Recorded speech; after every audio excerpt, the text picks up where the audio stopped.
Charles Dickens' book Great Expectations was adapted by Stephen Knight and stars Olivia Colman as Miss Havisham and Fionn Whitehead as Pip. Whilst there was a lot of praise for the highly anticipated series, the BBC was hit with a lot of criticism over the changes made to the story, including the depiction of opium addiction and sadomasochism. When episode 1 first aired, it was watched by 4 million viewers, but 2 million had switched off prior to last night's finale. In Dickens' book, Miss Havisham's wedding dress, which she never took off, burned in an accident, ultimately leading to her death. However, the BBC's reimagining of the scene saw Miss Havisham set her dress alight on purpose as part of a revenge twist and emerges out of the fire unscathed. When Compeyson, played by Tristan Gravel, comes to her, Ms. Havisham, who is now free of her dress, tries to shoot him before setting Sati's house on fire. Compeyson and Magwitch, Johnny Harris, fight in the burning building and die in the inferno, while Miss Havisham watches Sati's house burn, surviving her ordeal.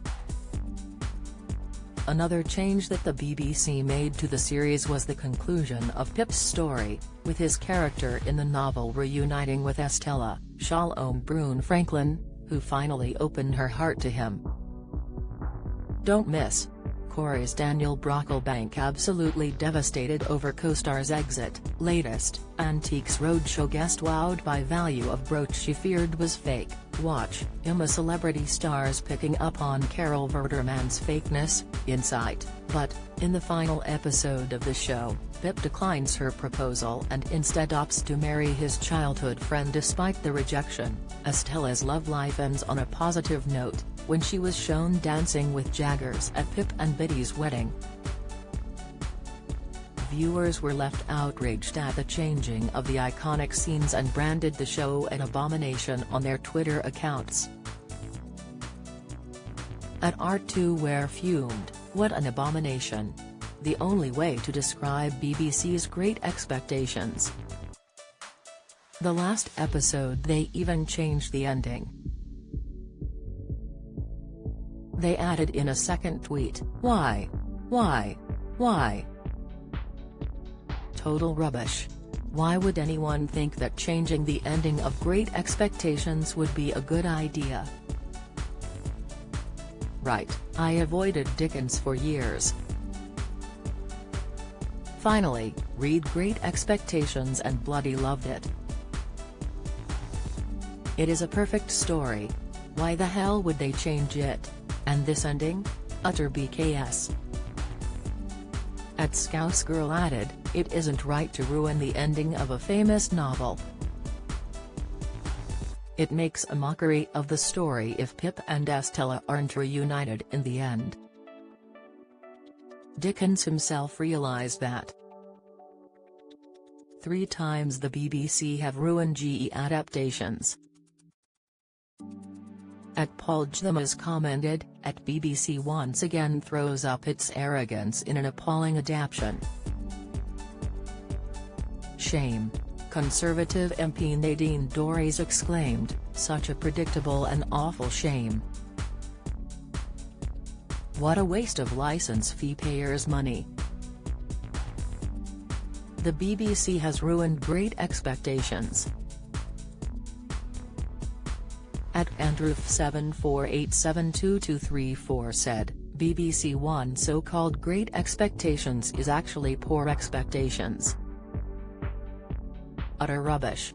A waste of license payers' money. Who commissioned this garbage? Rob Hopkins penned, well, call me a traditionalist if you like, but that last installment of the new Great Expectations on BBC last night took far too many liberties with the story for my liking. I spent most of it going, that's not what happened. Much preferred the last one. However, some were more complimentary of the final episode, with a JJ Amouf praising, "I love it. I noticed the character Jagger was so much like the character in Taboo played by Tom Hardy, then realized Tom Hardy produced Great Expectations." Sick, Great Expectations is available to watch on BBC iPlayer.